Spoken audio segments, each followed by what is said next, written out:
Bwana anatengeneza, najua Bwana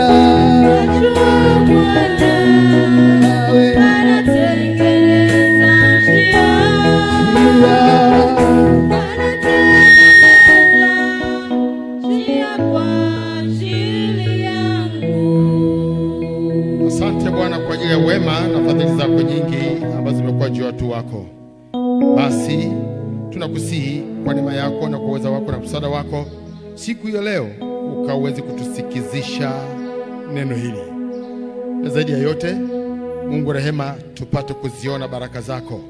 Msaidie kila mmoja ambaye yuko mahali hapa Bwana kulifuatilia neno hili, na hata wale ambao hawako hapa tufuatilie kwenye mtandao. Mungu ukaseme nao, ili hatimaye tukapate kuona tumepokea wote kama vile jinsi ambavyo umekusudia, katika jina lako Bwana Yesu, amen.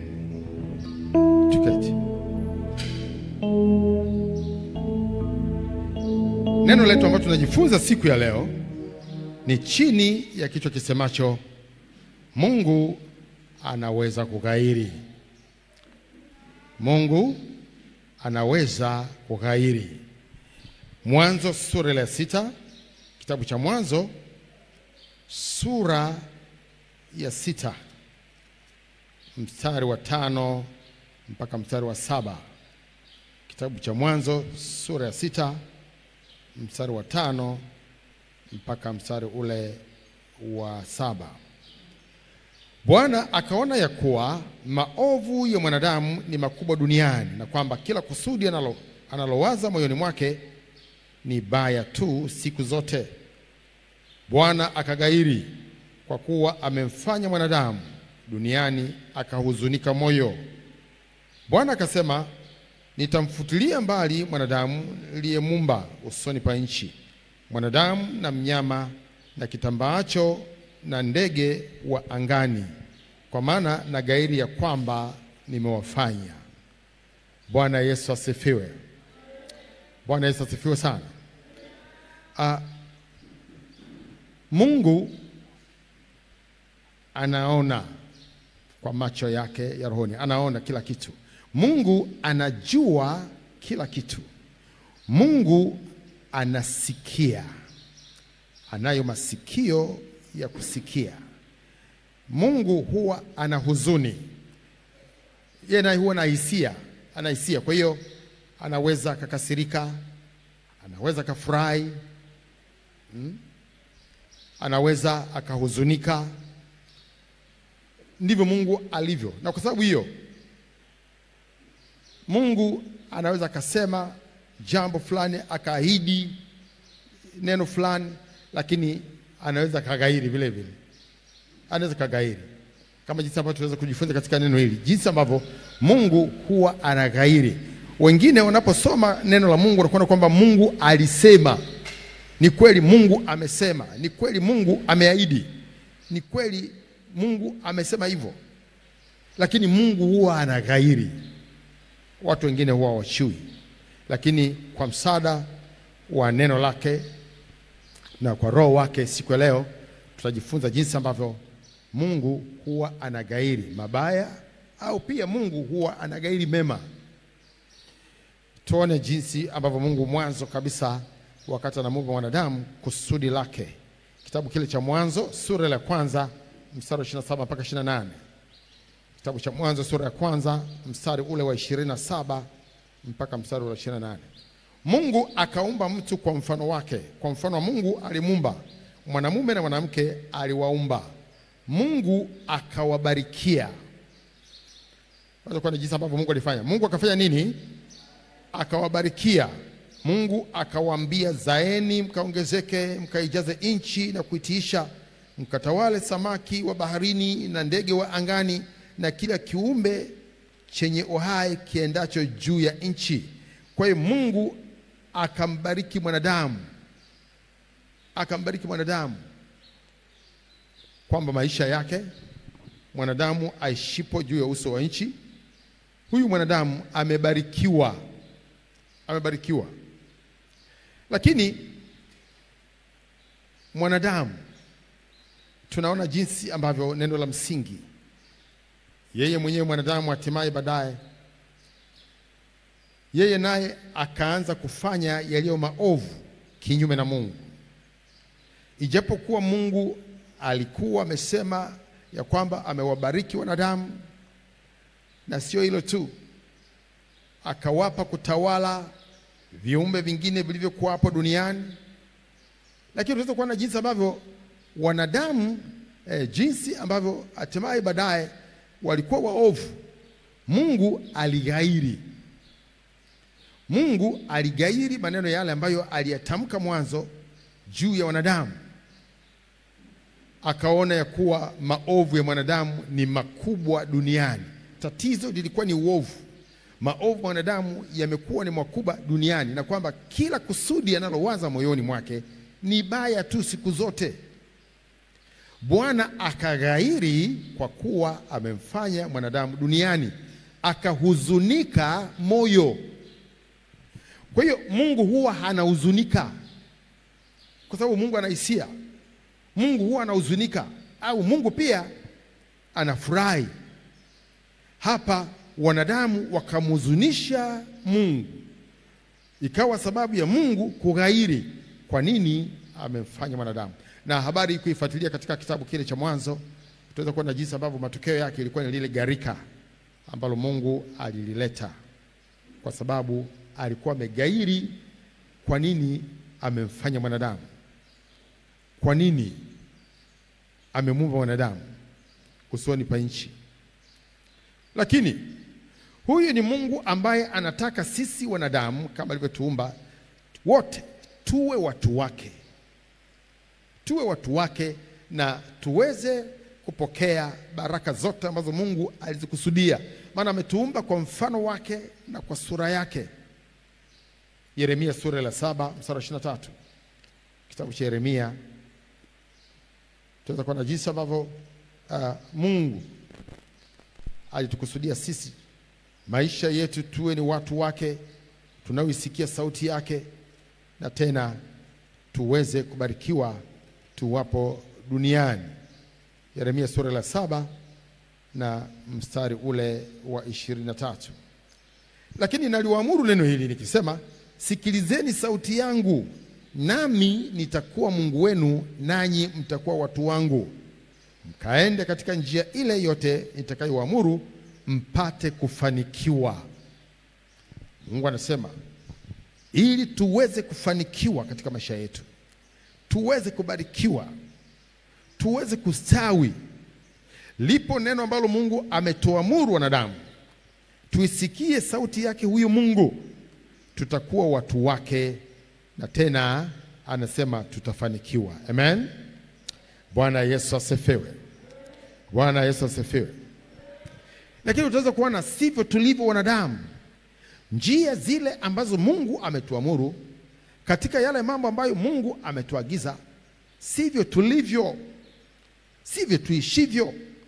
Na kadiri vizazi vinavyoendelea, vizazi tangu zamani hizo, vizazi vinavyoendelea, hata kwenye kizazi chetu kimefika, yani ndio tumekuwa ni watu ambao hatusikii wala hatuelewi wala hata hatuko tayari. Wengine hata kuamini kwamba Mungu yuko, wengine hawaamini. Yani ili mradi kila mtu amegeukia njia yake. Sasa hebu waza, wewe umejenga nyumba. Katika nyumba ile una familia yako, una ndugu zako, una jamaa zako. Lakini katika nyumba yako una utaratibu wako. Hakuna nyumba ambayo haina utaratibu. Umeweka utaratibu jinsi ambavyo watu wanatakiwa wawe na nidhamu ya kuishi ndani ya nyumba yako. Asitokee mtu ambaye atakuwa anaishi kwa njia ya udhalimu, labda ni mwizi, anaenda kuiba huko, ni jambazi nani. Kwamba watu ambao utakuwa unaishi nao pale nyumbani kwako wawe ni watu waadilifu, wawe na tabia njema, wawe na mahusiano mema na majirani zako. Hivyo ndivyo umewaagiza. Lakini sasa ndani ya hiyo nyumba haijulikani hata nyumba yako kwamba muda wa watu kuingia ndani na kufunga milango na kulala ni saa ngapi. Saa 8 ya usiku unasikia milango inafunguliwa, watu wanaingia, watu wanatoka. Wewe hujui ni nani. uko chumbani kwako, unasikia watu sebuleni wanaongea, wanacheka, si wanafanya nini, unashangaa huyo ni nani? Ukitoka unakuta kuna watu wako wanaongea usiku nyumbani kwako. Je, wewe utakuwa radhi kama mwenye nyumba na nyumba yako imefikia mahali pa namna hiyo, imekuwa kama pango la wanyang'anyi, watu wanafanya wapendavyo ndani ya nyumba yako mwenyewe, na wewe kama kiongozi wa familia, je, utakuwa radhi? Utakubali nyumba yako iwe hivyo? Sasa ndivyo alivyo Mungu. Mungu yeye ndiye aliyeumba huu ulimwengu, aliyeumba hivi vitu vyote, akatuumba na sisi wanadamu, lakini akichelea ya kwamba tutaishi kwa kumtambua kwamba yeye ndiye Mungu, yeye ndiye aliyetuumba, na kwa sababu hiyo ameweka maagizo yake. Kuna mambo aliyoamuru kama mwenye nyumba, na sisi tunaoishi ndani ya nyumba hiyo lazima tuwe na nidhamu ya kusikiliza kwamba huyu baba yetu, kiongozi wa familia, Mungu wetu anasema nini, ameamuru nini. Sisi kwa macho ya kibinadamu tunaweza kuona kama ulimwengu huu na dunia hii ni kubwa sana, lakini Mungu wetu yeye kama mwenye nyumba, hii ni nyumba yake anayoitawala usiku na mchana kama pendavyo.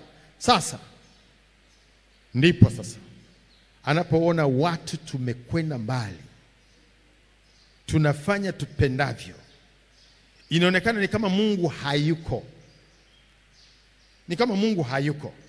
Na kwa sababu hiyo ni vigumu sana kuona huyu Mungu akipendezwa na sisi na njia zetu. Haiwezi kuwa rahisi, haiwezi kuwa rahisi. Kwa hiyo Mungu kama mwenye nyumba lazima afuatilie nyumba yake. Bwana Yesu asifiwe. Lazima afuatilie watu waliowaumba na maisha yao.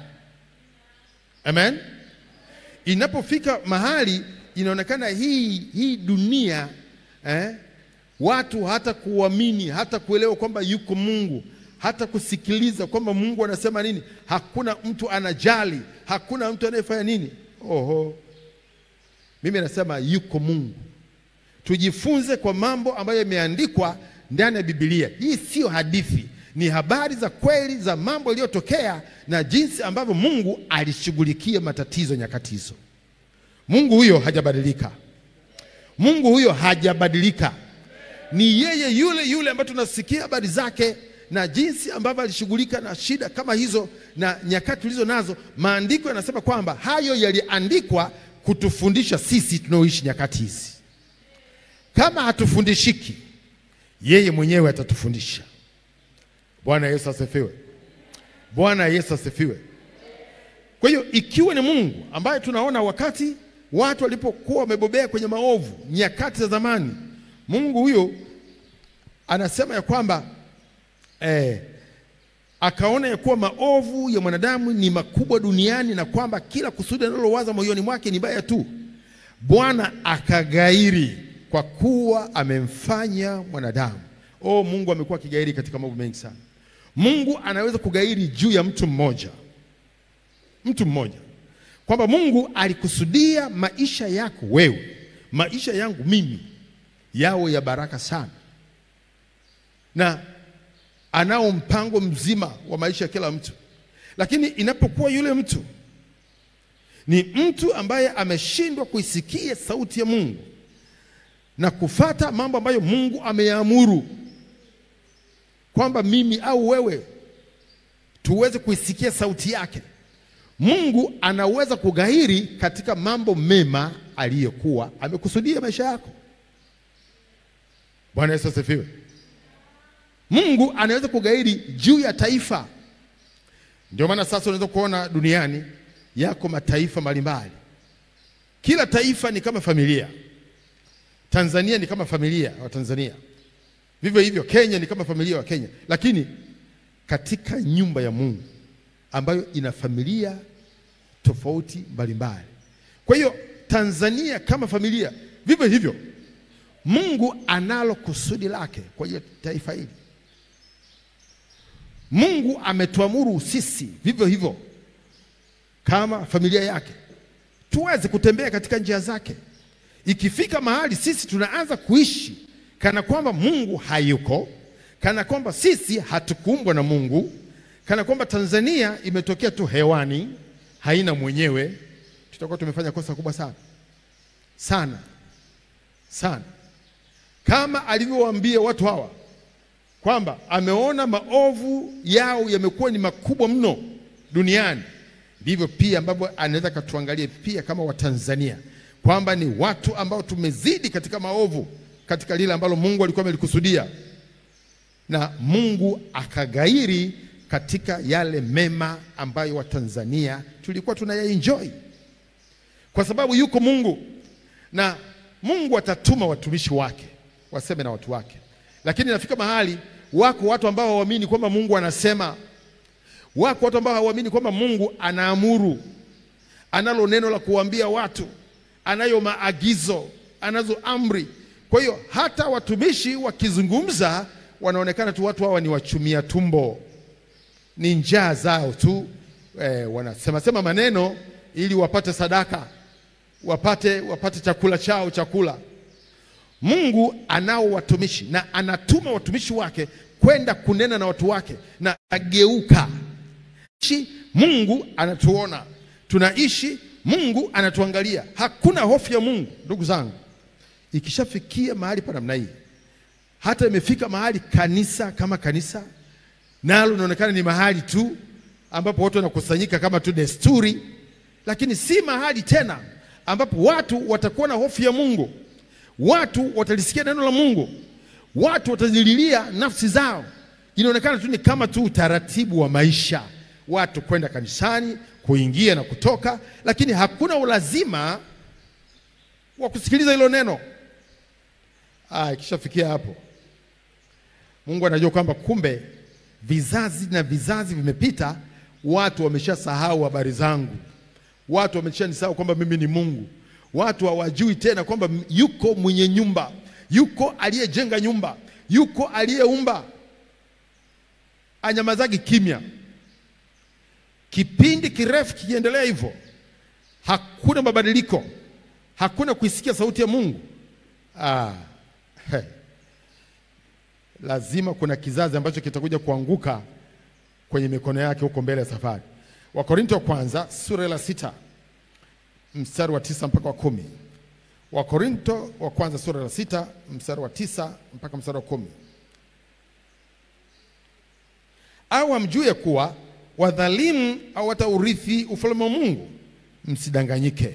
Waasherati hawataurithi ufalme wa Mungu, wala waabudu sanamu, wala wazinzi, wala wafiraji, wala walawiti, wala wevi, wala watamanio, wala walevi, wala watukanaji, wala wanyang'anyi. Lakini ni nani anayejali habari hizi? Nani? Tena haya iliandikwa wakati wa zamani. Sasa hivi orodha ingeongezeka hapo. Sasa hivi kuna ushoga. Sasa hivi kuna usagaji. Sasa dhambi hizo zimeongezeka ambazo hazikuwa kwenye nyakati za zamani. Mambo yamekuwa mabaya zaidi. Sasa hivi kuna ndoa za jinsia moja.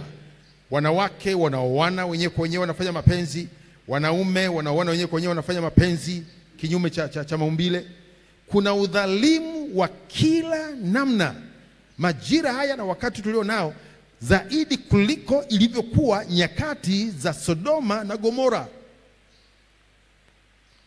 Udhalimu. Sasa hivi kuna uwaji wa kutisha, kuna umwagaji wa damu wa kutisha, kuna namna ambayo watu, yani mtu ananyang'anywa vitu vyake. Kuna udhalimu wa kutisha, kuna uovu wa kutisha, mambo ambayo hayampendezi Mungu. Mungu anayaita hayo kuwa ni machukizo. Hayo machukizo sasa nyakati hizi level yake imekuwa ni ya juu kuliko hata yale ambayo tunaona Mungu alikuwa anakasirishwa kwenye Biblia na kuchukua hatua juu ya watu kama hao. Sasa mambo kama haya yasiompendeza Mungu, alafu imeendelea vizazi na vizazi, hata imefika mahali tunaona kama Mungu hayuko. Mbona mabaya yote yanafanyika? Hakuna kitu tunaona, sio kweli. Hakuna Mungu. Hivi ni vitabu tu viliandikwa ili kutufanya wanadamu tuishi maisha ya hofu. Ndugu zangu, Mungu yuko. Nasema Mungu yuko. Na yanapokuwa yanatokea mema, sio rahisi watu kukiri kwamba ni Mungu. Watu watasema ni akili zao wenyewe, ni elimu zao walizo nazo, ni fedha zao walizo nazo, ni akili akili wanazozitumia. Hizo ndizo ambazo zimekuwa chanzo cha mema na yaona, imekuwa chanzo cha amani inaonekana ni akili. Wachache sana watakiri ya kwamba ni Mungu. Wachache. Wengi wanasema mambo ni mazuri tu bwana. Inaonekana kwamba ni kawaida. Ni kawaida. Sasa Mungu inabidi aibadilishe kawaida isiwe kawaida, ili ifike mahali watu wapate kujua kwamba yuko ambaye anasababisha hayo mema yakaonekana.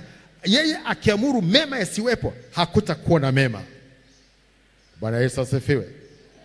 Mvua zikinyesha, watu wakipanda, wakivuna vyakula, inaonekana tu ni mvua tu, ni hali ya hewa ilikuwa nzuri. Hali ya hewa ilikuwa nzuri. Kamuulize Daudi. Miaka 3 mvua ikunyesha. Daudi akautafuta uso wa Mungu kwamba ni nini hii? Njaa imekithiri, watu wanakufa. Mungu akamwambia ni kwa sababu ya Sauli. Kwa sababu ya Sauli na nyumba yake. Mambo yaliyopita ya zamani. Unaona? Sasa ndivyo ilivyo leo. Kwa hiyo Mungu ataachilia mambo ambayo yatawarudisha tena wanadamu kutafakari maisha yao, na sio kutafakari tu, lakini kutafuta uso wa Mungu na kwa toba. Mvua itanyesha. Maji hakuna. Hakuna maji ya kunywa. Hakuna chakula kilichooteshwa. Hakuna chakula kilichovunwa. Njaa inaingia. Mwaka wa kwanza tunaonekana si mvua tu mwaka huo kunyesha. Na mwaka wa pili mvua hakuna. Mwaka wa 3 mvua hakuna. Akili itaanza kuwaza vinginevyo kwamba sasa hii sio kawaida, na kama sio kawaida ni nini hii? Ndipo watu watakapojua kwamba kumbe yuko Mungu. Yuko Mungu. Utaweza kuona kwa mfano nyakati zile za wana wa Israeli. Musa alipokuwa anawaongoza kutoka Misri kwenda Kanaani. Watu, Biblia inasema walikuwa na shingo ngumu. Kuwa na shingo ngumu maana ni kwamba walikuwa na mioyo migumu. Walikuwa ni watu ambao hawako tayari tena kusikia sauti ya Mungu.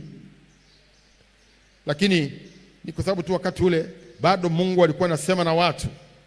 Na yule ambaye Mungu alikuwa anasema naye watu walikuwa wanamwamini alikuwa ni Musa, ambaye kwa historia yao walikuwa nafahamu kwamba huyu ndiye ambaye Mungu alimtumia tangu wakati ule kule Misri kuwatoa utumwani wana wa Israeli, wakawa na mheshimu. Je, inapokuwa kipindi kama hiki cha kwetu, watu wataisikia sauti ya nani? Tuone hapa jinsi ambavyo ilikuwa wakati wa Musa. Kitabu kile cha Kutoka sura ile 32 mstari wa 9 mpaka 14. Kutoka sura 32 mstari wa 9 mpaka 14. Tena Bwana akamwambia Musa, mimi nimewaona watu hawa, na tazama ni watu wenye shingo ngumu.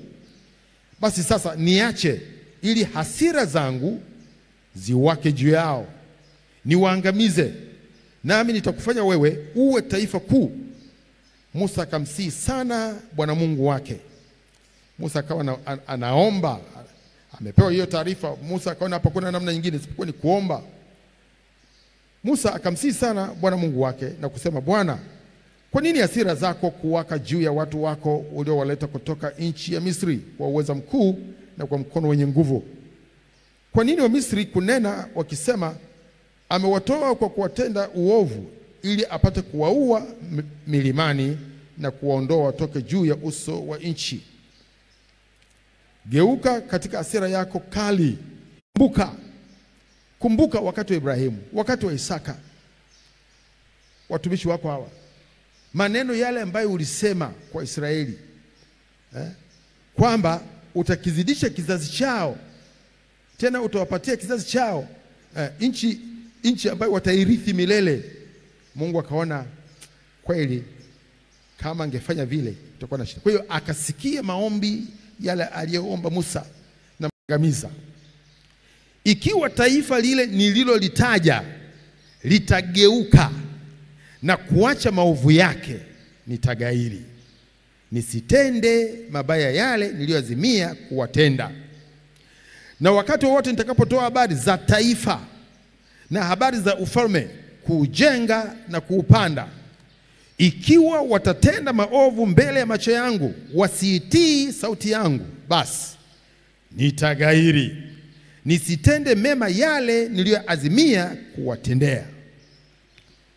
Anamtuma Yeremia sasa mstari wa 11. Haya basi, ukawaambie watu wa Yuda na wenyeji wa Yerusalemu ukisema, Bwana asema hivi, tazama, ninafinyanga mabaya juu yenu na kuwaza mawazo juu yenu. Rudini sasa, kila mmoja na awache njia yake mbaya, zitengenezeni njia zenu na matendo yenu. Bwana Yesu asifiwe. Bwana Yesu asifiwe. Mungu hawezi kuleta mabaya bila kwanza kutoa taarifa. Maana yeye hafanyi kwa kumkomoa mtu. Anachotaka watu walioko ndani ya nyumba yake waishi wakijua ya kwamba yuko mwenye nyumba. Bwana Yesu asifiwe. Yuko mwenye nyumba. Hii ni nyumba. Yuko yeye ambaye aliijenga hii nyumba. Yuko yeye ambaye aliumba huu ulimwengu. Yuko yeye ambaye aliwafanya wanadamu akatuweka. Alituweka kwa discipline yake. Kuna nidhamu ambayo Mungu aliamuru kwamba sisi tutaishi kwa utaratibu huu hapa duniani. Inapofikia mahali kila mtu anafuata njia yake, kila mtu ni mjuaji, watu wanaendea maovu, yale ambayo Mungu alisema tusiyafanye, hayo ndio watu wanayashabikia. Sawa. Kila mtu aende kwa ugumu moyo wake. Lakini utafika wakati huyo mwenye nyumba hata nyamaza kimya. Na ukisoma katika Biblia, historia ya maandiko huwa inaonyesha hivyo, kwamba kizazi kinapokuwa kimekithiri na maovu yao yakawa ni makubwa, Mungu huwa anainuka. Mungu huwa anachukuaga hatua. Biblia inaeleza hivyo. Nenda kauliza habari za Sodoma na Gomora. Ni hayo.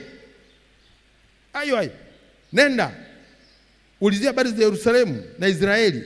Hayo. Kwa sio mara moja, sio mara mbili, mara kadhaa.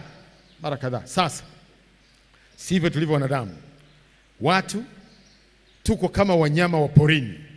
Tunaishi kama vile hakuna Mungu, kama vile hakuna aliyetumba. Yaani watu hawana hofu tena, watu hawana woga tena, watu hawaishi tena kwamba tunaishi Mungu anatuona, tunaishi Mungu anatuangalia. Hakuna hofu ya Mungu. Ndugu zangu, ikishafikia mahali pa namna hii, hata imefika mahali kanisa kama kanisa nalo linaonekana ni mahali tu ambapo watu wanakusanyika kama tu desturi, lakini si mahali tena ambapo watu watakuwa na hofu ya Mungu. Watu watalisikia neno la Mungu, watu watazililia nafsi zao. Inaonekana tu ni kama tu utaratibu wa maisha, watu kwenda kanisani, kuingia na kutoka, lakini hakuna ulazima wa kusikiliza hilo neno. Ikishafikia hapo, Mungu anajua kwamba kumbe vizazi na vizazi vimepita, watu wameshasahau habari zangu. Watu wameshanisahau kwamba mimi ni Mungu. Watu hawajui tena kwamba yuko mwenye nyumba, yuko aliyejenga nyumba, yuko aliyeumba. Anyamazagi kimya. Kipindi kirefu kikiendelea hivyo, hakuna mabadiliko, hakuna kuisikia sauti ya Mungu. Lazima kuna kizazi ambacho kitakuja kuanguka kwenye mikono yake huko mbele ya safari. Wakorintho wa kwanza sura ya 6 mstari wa 9 mpaka wa 10. Wakorintho wa kwanza sura ya 6 mstari wa 9 mpaka mstari wa 10. Au hamjui kuwa wadhalimu hawataurithi ufalme wa Mungu? Msidanganyike. Waasherati hawataurithi ufalme wa Mungu. wala waabudu sanamu, wala wazinzi, wala wafiraji, wala walawiti, wala wevi, wala watamanio, wala walevi, wala watukanaji, wala wanyang'anyi. Lakini ni nani anayejali habari hizi? Nani? Tena haya yaliandikwa wakati wa zamani. Sasa hivi orodha ingeongezeka hapo. Sasa hivi kuna ushoga. Sasa hivi kuna usagaji. Sasa dhambi hizo zimeongezeka ambazo hazikuwa kwenye nyakati za zamani. Mambo yamekuwa mabaya zaidi. Sasa hivi kuna ndoa za jinsia moja. Wanawake wanaoana wenyewe kwa wenyewe wanafanya mapenzi, wanaume wanaoana wenyewe kwa wenyewe wanafanya mapenzi kinyume cha maumbile. Kuna udhalimu wa kila namna. Majira haya na wakati tulio nao zaidi kuliko ilivyokuwa nyakati za Sodoma na Gomora. Udhalimu.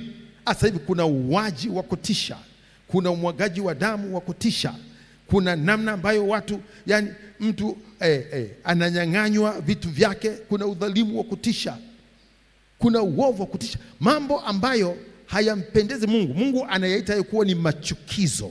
Hayo machukizo sasa nyakati hizi level yake imekuwa ni ya juu kuliko hata yale ambayo tunaona Mungu alikuwa anakasirishwa kwenye Biblia na kuchukua hatua juu ya watu kama hao. Sasa mambo kama haya yasiompendeza Mungu, alafu imeendelea vizazi na vizazi, hata imefika mahali tunaona kama Mungu hayuko. Mbona mabaya yote yanafanyika? Hakuna kitu tunaona, sio kweli. Hakuna Mungu. Hivi ni vitabu tu viliandikwa ili kutufanya wanadamu tuishi maisha ya hofu. Ndugu zangu, Mungu yuko. Nasema Mungu yuko. Na yanapokuwa yanatokea mema, sio rahisi watu kukiri kwamba ni Mungu. Watu watasema ni akili zao wenyewe, ni elimu zao walizo nazo, ni fedha zao walizo nazo, ni akili akili wanazotumia. Hizo ndizo ambazo zimekuwa chanzo cha mema na yaona, imekuwa chanzo cha amani inaonekana ni akili.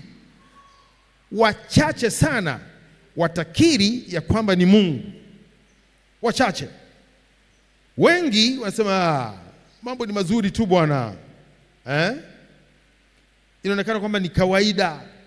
Ni kawaida. Sasa Mungu inabidi aibadilishe kawaida isiwe kawaida, ili ifike mahali watu wapate kujua kwamba yuko ambaye anasababisha hayo mema yakaonekana. Yeye akiamuru mema yasiwepo, hakutakuwa na mema. Bwana Yesu asifiwe. Mvua zikinyesha, watu wakipanda, wakivuna vyakula, inaonekana tu ni mvua tu, ni hali ya hewa ilikuwa nzuri. Hali ya hewa ilikuwa nzuri. Kamuulize Daudi. Miaka 3 mvua ikunyesha. Daudi akautafuta uso wa Mungu kwamba ni nini hii? Njaa imekithiri, watu wanakufa. Mungu akamwambia ni kwa sababu ya Sauli. Kwa sababu ya Sauli na nyumba yake. Mambo yaliyopita ya zamani. Unaona? Sasa ndivyo ilivyo leo. Kwa hiyo Mungu ataachilia mambo ambayo yatawarudisha tena wanadamu kutafakari maisha yao, na sio kutafakari tu, lakini kutafuta uso wa Mungu na kwa toba. Mvua itanyesha. Maji hakuna. Hakuna maji ya kunywa. Hakuna chakula kilichooteshwa. Hakuna chakula kilichovunwa. Njaa inaingia. Mwaka wa kwanza tunaonekana si mvua tu mwaka huo kunyesha, na mwaka wa pili mvua hakuna, mwaka wa 3 mvua hakuna. Akili itaanza kuwaza vinginevyo kwamba sasa hii sio kawaida, na kama sio kawaida ni nini hii? Ndipo watu watakapojua kwamba kumbe yuko Mungu. Yuko Mungu. Utaweza kuona kwa mfano nyakati zile za wana wa Israeli. Musa alipokuwa anawaongoza kutoka Misri kwenda Kanaani. Watu, Biblia inasema walikuwa na shingo ngumu. Kuwa na shingo ngumu Lakini kwamba walikuwa na mioyo migumu. Walikuwa ni watu ambao hawako tayari tena kusikia sauti ya Mungu. Lakini ni kwa sababu tu wakati ule bado Mungu alikuwa anasema na watu. Na yule ambaye Mungu alikuwa anasema naye watu walikuwa wanamwamini alikuwa ni Musa, ambaye kwa historia yao walikuwa nafahamu kwamba huyu ndiye ambaye Mungu alimtumia tangu wakati ule kule Misri kuwatoa utumwani wana wa Israeli, wakawa na mheshimu. Je, inapokuwa kipindi kama hiki cha kwetu, watu wataisikia sauti ya nani? Tuone hapa jinsi ambavyo ilikuwa wakati wa Musa. Kitabu kile cha Kutoka sura ile 32 mstari wa 9 mpaka 14. Kutoka sura 32 mstari wa 9 mpaka 4. Tena Bwana akamwambia Musa, mimi nimewaona watu hawa, na tazama ni watu wenye shingo ngumu. Basi sasa niache ili hasira zangu ziwake juu yao, niwaangamize, nami nitakufanya wewe uwe taifa kuu. Musa akamsihi sana Bwana Mungu wake. Musa akawa anaomba, amepewa hiyo taarifa. Musa akaona hapa kuna namna nyingine isipokuwa ni kuomba. Musa akamsihi sana Bwana Mungu wake na kusema, Bwana, kwa nini hasira zako kuwaka juu ya watu wako uliowaleta kutoka nchi ya Misri kwa uweza mkuu na kwa mkono wenye nguvu? Kwa nini wa Misri kunena wakisema, amewatoa kwa kuwatenda uovu ili apate kuwaua milimani na kuwaondoa watoke juu ya uso wa nchi? Geuka katika hasira yako kali, ughairi uovu huu ulio nao juu ya watu wako. Kwa hiyo Mungu alipomwambia Musa kwamba mimi nitawaangamiza watu hawa, wamekuwa na mioyo migumu, nitawaangamiza, alafu wewe nitakufanya kuwa taifa kuu, watazaliwa wengine, kutakuwa na taifa lingine la watu wengine, itakuwa taifa kuu. Musa akamsihi sana Mungu wake, hapana, wa Misri hawa kule ulikotutoa watasema kwamba ulitutoa kwa nguvu ili uje utuangamize huku kwenye milima. Sasa jambo hili halitaleta utukufu. Usifanye hivyo. Gairi hiyo hasira ulio nayo juu ya hawa watu. Sasa mstari ule wa 13 Musa anaendelea kuomba. 13 sasa mpaka 14 Musa anaendelea kuomba. Mkumbuke Ibrahimu na Isaka na Israeli watumishi wako, ambao uliwaapia kwa nafsi yako. Anajenga hoja hapo. Uliwaapia kwa nafsi yako na kuambia, nitazidisha kizazi chenu mfano wa nyota za mbinguni. Tena nchi hii yote niliyoinena nitakipa kizazi chenu, nao watairithi milele. Mstari 14. Na Bwana akagairi ule uovu aliosema ya kwamba atawatenda watu wake. Bwana Yesu asifiwe. Bwana Yesu asifiwe. Kwa hiyo Musa alipokwenda mbele za Mungu akaanza kuomba, akaanza kutoa hoja zenye nguvu kwamba wale wa Misri itaonekana kama uliwatoa kule wana Israeli uje uangamize huku mlimani. Lakini sio hilo tu. Kumbuka wakati wa Ibrahimu, wakati wa Isaka, watumishi wako hawa, maneno yale ambayo ulisema kwa Israeli kwamba utakizidisha kizazi chao, tena utawapatia kizazi chao nchi ambayo watairithi milele. Mungu akaona kweli kama angefanya vile itakuwa na shida. Kwa hiyo akasikia maombi yale aliyoomba Musa, na maandiko yanasema kwamba Bwana akagairi ule uovu aliosema kwamba atawatenda watu wake. Bwana Yesu asifiwe. Bwana Yesu asifiwe. Mungu huwa anagairi. Aligairi pia kwa mtumishi wake Eli. Eli alipoonekana kwamba amemdharau Mungu, Mungu aligairi mambo yale ambayo alikuwa ameahidi katika uzao wa Eli. Samueli wa kwanza sura ya 2 mstari ule wa 27 mpaka 30. Samueli wa kwanza sura ya 2 mstari ule wa 27 mpaka mstari wa 30. Kisha mtu wa Mungu akamwendea Eli akamwambia, Bwana asema hivi, je, mimi sikujidhihirisha nafsi yangu kwa nyumba ya baba yako walipokuwa katika Misri wakiitumikia nyumba ya Farao. Je, sikumchagua yeye katika kabila zote za Israeli ili awe kuhani wangu, apande madhabahuni kwangu na kufukiza uvumba na kuvaa naivera mbele zangu? Nami sikuwapa watu wa mbari ya baba yako dhabihu zote za wana wa Israeli zilizotolewa kwa moto? Sura 29. Kwa nini basi mnaipiga teke dhabihu yangu na sadaka yangu nilizoziamuru katika maskani yangu, ukawaheshimu wanao kuliko mimi, mpate kujinenepesha kwa sadaka zote za watu wangu Israeli zilizo njema? Sikiliza mstari wa 30 sasa. Kwa sababu hiyo Bwana Mungu wa Israeli asema, ni kweli nalisema ya kuwa nyumba yako na nyumba ya baba yako itakwenda mbele zangu milele. Lakini sasa Bwana asema, jambo hili na liwe mbali nami. Amegairi.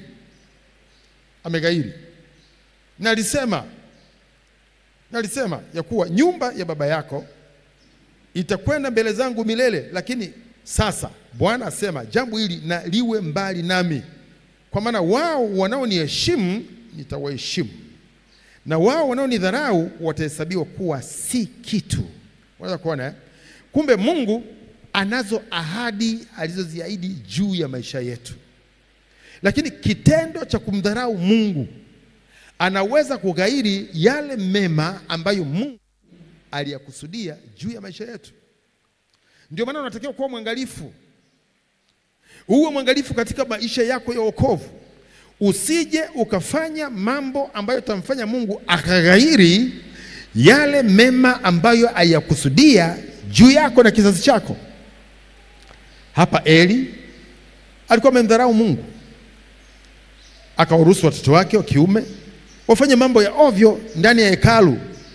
Mungu akasema, kwa nini umewaheshimu wanao ukawaacha wafanye mambo haya na usiwakemee? Kwa hiyo umewaheshimu watoto wako uliowazaa kuliko mimi Mungu.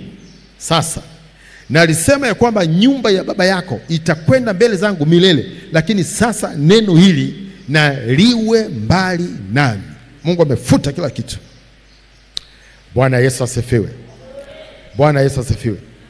Ni kweli kabisa, Mungu ni Mungu wa baraka sana sana maisha yetu sana. Lakini tuangalie, ikiwa tunamtenda maovu Mungu, mimi nakwambia ataghairi mema aliyokuwa ameyakusudia katika maisha yako. Tuwe na hofu ya Mungu. Tumwogope Mungu. Mungu anaghairi kwa mtu mmoja mmoja, Mungu anaghairi kwa taifa. Mungu alighairi kwa ajili ya ulimwengu wote alipokuwa amewafuta watu wote waliokuwa juu ya uso wa nchi. Mungu anaghairi. Kwa hiyo usitembee tu kwa kuziangalia ahadi za Mungu. Neno la Mungu linasema Mungu ameahidi, lakini tuziangalie njia zetu. Tuangalie jinsi tunavyoenenda mbele zake. Na kama taifa ni vivyo hivyo. Taifa linalomcha Mungu litaangalia jinsi ambavyo watu wake katika taifa lile, jinsi wanavyoenenda kwa tabia zao na mambo yao. Uovu ukiachiliwa. Na wakati mwingine hao walio viongozi wa taifa wenyewe, hao watawala wenyewe, wao wenyewe nao ni watu ambao wanatembea katika hayo yaliyo maovu. Hiyo ni hatari sana. Hiyo ni hatari sana. Ni swala la muda. Ni swala la muda. Itafika mahali Mungu ataghairi yale mema ambayo yalikuwa yanaendelea katika nchi hiyo. Yaliyokuwa yanaendelea katika nchi hiyo. Kwa sababu ya kukithiri kwa maovu, kwa sababu ya mambo makubwa na udhalimu unaoendelea, Mungu huwa anaghairi, ndugu zangu. Anayeghairi ni Mungu. Sio swala kusema kwamba fulani. Hii kesi katika ulimwengu wa roho inaanzia mbali. Bwana Yesu asifiwe. Sio jambo la leo au la jana. Ni shauri la Mungu ambalo limeanzia mbali. Sisi kwa wakati na majira yetu ambayo tunaweza kufanya, ikiwa tumeguswa, Mungu ametufunulia akili zetu. Tunachoweza kufanya ni kama jinsi ambavyo Musa alifanya.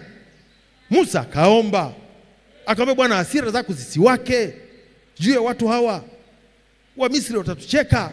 watasema wewe ulitutoa kule utuangamize hapa. Lakini pia kumbuka jinsi ulivyokuwa umewaahidi agano ulilolifanya na Ibrahimu na Isaka na wana wa Israeli. Kumbuka, yalikuwa ni maombi. Hayo yalikuwa ni maombi. Biblia inasema kwamba Mungu akaghairi yale mabaya ambayo alikusudia kuwatenda wana wa Israeli. Lakini sio hilo tu. Tunaona jinsi ambavyo Mungu alighairi Ninawi. Alisema Ninawi itaangamia, lakini watu wa Ninawi walipochukua hatua, Mungu alighairi. Kitabu kile cha Yona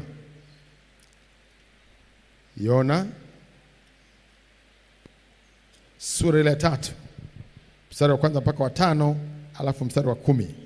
Yona sura ya 3 mstari wa 1 mpaka wa 5, alafu mstari wa 10. Neno la Bwana likamjia Yona mara ya pili kusema, ondoka uende Ninawi, mji ule mkubwa, ukaihubiri habari nitakayokuamuru. Basi Yona akaondoka kaenda Ninawi kama Bwana alivyonena. Basi Ninawi ulikuwa mji mkubwa mno, ukubwa wake mwendo wa siku 3. Yona akaanza kuingia mji mwendo wa siku 1, akapaza sauti yake akasema, baada ya siku 40 Ninawi utaangamizwa. Basi watu wa Ninawi wakamsadiki Mungu, wakatangaza kufunga, wakajivika nguo za magunia, tangu yeye aliye mkubwa hata aliye mdogo. Mstari wa 10. Mungu akaona matendo yao ya kuwa wameiacha njia yao mbaya. Basi Mungu akaghairi neno lile baya ambalo alisema atawatenda asilitende. Bwana Yesu asifiwe. Bwana Yesu asifiwe. Hakuna kitu kinachoweza kumfanya Mungu akaghairi zaidi ya maombi ya toba. Kwisha.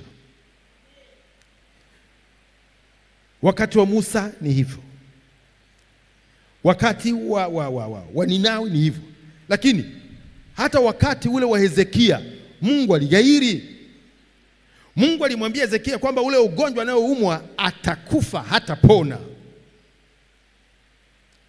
Lakini Hezekia akaomba, akatubu mbele za Mungu, akaungama, kalie sana. Mungu alighairi. Bwana Yesu asifiwe. Mungu alighairi yeye mwenyewe katika lile neno ambalo alisema. Alighairi. Isaya sura ya 38. Isaya 38 mstari wa 1 mpaka wa 5. Tunaweza kuona jinsi ambavyo Mungu alighairi kwa ajili ya Hezekia. Isaya 38 mstari wa 1 mpaka wa 5. Siku hizo Hezekia aliugua, akawa katika hatari ya kufa. Na Isaya nabii mwana wa Amozi akaenda kwa mfalme, akamwambia, Bwana asema hivi, tengeneza mambo ya nyumba yako, maana utakufa wala hutapona. Basi Hezekia akajigeuza, akaelekeza uso wake ukutani, akamwomba Bwana, akasema, Bwana, kumbuka haya na kusihi kwamba nimekwenda mbele zako katika kweli na kwa moyo mkamilifu na kutenda yaliyo mema machoni pako. Hezekia akalia sana sana. Ikawa neno la Bwana likamjia Isaya kusema, enenda ukamwambia Hezekia, Bwana Mungu wa Daudi baba yako asema hivi, mimi nimeyasikia maombi yako, nimeyaona machozi yako. Tazama, nitaziongeza siku zako kiasi cha miaka 15. Mungu akaghairisha kifo cha Hezekia. Bwana Yesu asifiwe. Bwana Yesu asifiwe. Mungu anaghairi katika mema au katika mabaya. Ndio maana yeye mwenyewe Mungu anasema, tunapokuwa tunaona mambo mabaya yameachiliwa, yanaweza kuwa yameachiliwa kwetu kwa sababu ya uovu, yanaweza kuachiliwa kwetu kwa sababu ya udhalimu. Maana ni nani asiyejua, asiyefahamu maisha ya uovu yanayoendelea ndani ya nchi yetu? Ni nani? Mungu hawezi kupendezwa na njia hizo. Mungu hawezi kututetea. Mungu hawezi kuwa upande wetu. Mungu atakaa pembeni, ataangalia yanayoendelea. Hawezi kuwa msaada kwetu. Sikiliza.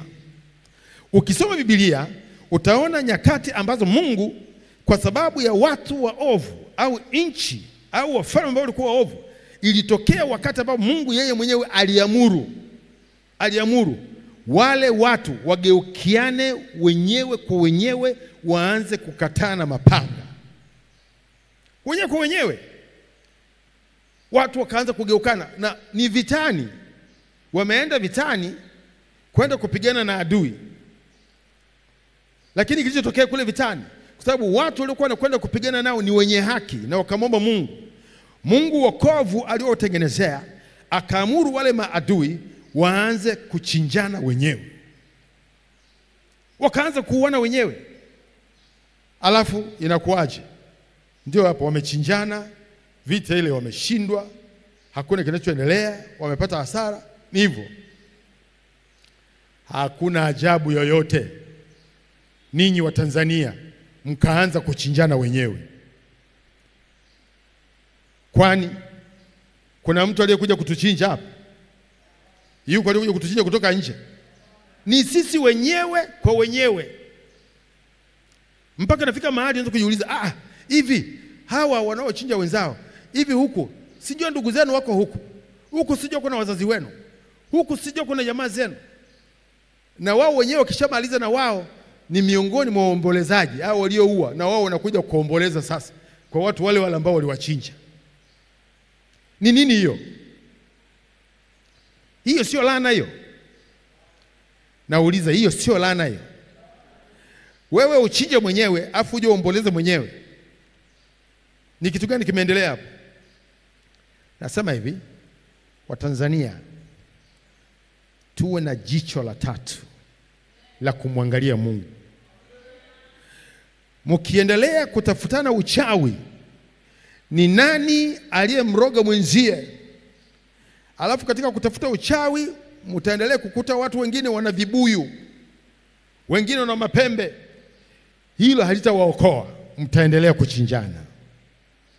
Nasema hilo halitawaokoa, tutaendelea kuchinjana. Lakini huyu Mungu ndiye ambaye anaweza kugeuza mioyo ya wababa ikawaelekea watoto, mioyo ya watoto ikawaelekea wababa, mioyo ya wanawake ikawaelekea wanaume, na mioyo ya wanaume ikawaelekea wanawake. Mungu aweza kugeuza mioyo ya wanadamu waliowaumba katika jina la Yesu. Bwana Yesu asifiwe. Na hapo tutapata majibu. Shida hii haikuanzia kwenye vyama. Mimi sio wanasiasa. Shida hii haikuanzia katika akili za wanadamu. Hii shida imeanzia kwenye ulimwengu wa roho. Imeanzia kwenye ulimwengu wa roho. Maovu yakiongezeka kama ilivyokuwa nyakati ule wa mwanzo. Watu wakawa ni waovu kwa maovu makubwa. Ikafika mahali Mungu akahuzunika, akasema, kwa nini nalimuumba mwanadamu? Kwa nini? Bwana akaona ya kuwa maovu ya mwanadamu ni makubwa duniani, na kwamba kila kusudi analowaza moyoni mwake ni baya tu siku zote. Ndiyo, kwa sababu ni watu ambao wamekithiri katika maovu. Kwa hiyo hata mipango ambayo wanadamu wanaendelea kupanga ni mipango katika mambo maovu. Leo dhambi zile ambazo zilikuwa zinatisha miaka michache iliyopita, leo inakuwa ni kama mtindo wa maisha. Leo sio aibu tena mwanaume kujiweka hadharani na kujitangaza kwamba yeye ni mke wa fulani. Mwanaume sio ajabu, au akajitangaza, au eti wakaitisha vikao vyao na mikutano yao na nini. Sio aibu tena. Sio aibu tena leo kuona ndoa za watu wa jinsia moja. Sio aibu tena. Sio aibu tena na uovu uliokithiri leo, kwamba mtu atakuwa anafanya uovu kinyume na maumbile. Sio ajabu, na watu wanajitangaza kwamba yeye huo ndio mtindo wake wa maisha, tena anaufurahia. Sio ajabu. Uovu uliopitiliza, kama tunaweza kuona katika Biblia kwamba nyakati kama hizi zamani, Mungu alituma malaika katika mji wa Sodoma na Gomora waende wakaangalie kwamba huo uovu uliomfikiria Mungu kwenye kiti chake cha enzi ndivyo ilivyo au la. Wakienda ndipo watakapojua kama ni kweli. Malaika wakaingia Sodoma na Gomora. Ule ushahidi ambao Mungu alikuwa anautafuta akaupata vizuri sana, maana watu wakawafuata wale malaika, wakawa na wataka wale. Mungu akaona hakuna ushahidi zaidi ya hapa, akasema sasa washeni moto, nyesheni mvua ya moto hapo, hakuna cha kusaza. Je, leo Mungu akisema anakuja Tanzania kutafuta ushahidi wa mambo haya, atauona hata uona? Nauliza, ushahidi huo upo haupo? Na huenda Mungu alishatuma malaika zake kuja kuangalia, ni nani ajuae? Kwani kuna matangazo kwenye TV kwamba Mungu ametuma malaika kuja kuangalia uovu uliomfikiria juu ya Tanzania, kama ni kweli au sio kweli? Hakuna tangazo. Malaika walishakuja, malaika walishapeleka taarifa, na sasa haya ndiyo yanayoendelea. Bwana atusamehe, Bwana atusaidie. Na katika hili hakuna mtu wa kujihesabia haki, hayuko. Maana ni ghadhabu ya Mungu, ni hasira ya Mungu juu ya taifa, juu ya taifa. Je, wakipatilizwa hao wote ukabakia wewe mwenyewe ukasema wewe ni mwenye haki, utaishije? Utaishi peke yako hapa? Ni laana. Kwa hiyo sisi tulio watu wa Mungu tuwe na ufahamu zaidi ya ufahamu wa dunia hii na ulimwengu huu, tukijua ni nini yaliyo mapenzi ya Mungu. Amen? Amen? Sasa Mungu anachotaka kuona ni watu waliomsadiki yeye, watu walioziamini habari hizi, kama ilivyokuwa wakati wa Ninawi. Yona alipotumwa Ninawi, maandiko yanasema kwamba watu walimsadiki Mungu, watu waliamini hizo habari na wakachukua hatua, jambo ambalo leo ni aghalabu kuliona. Watu hawaamini.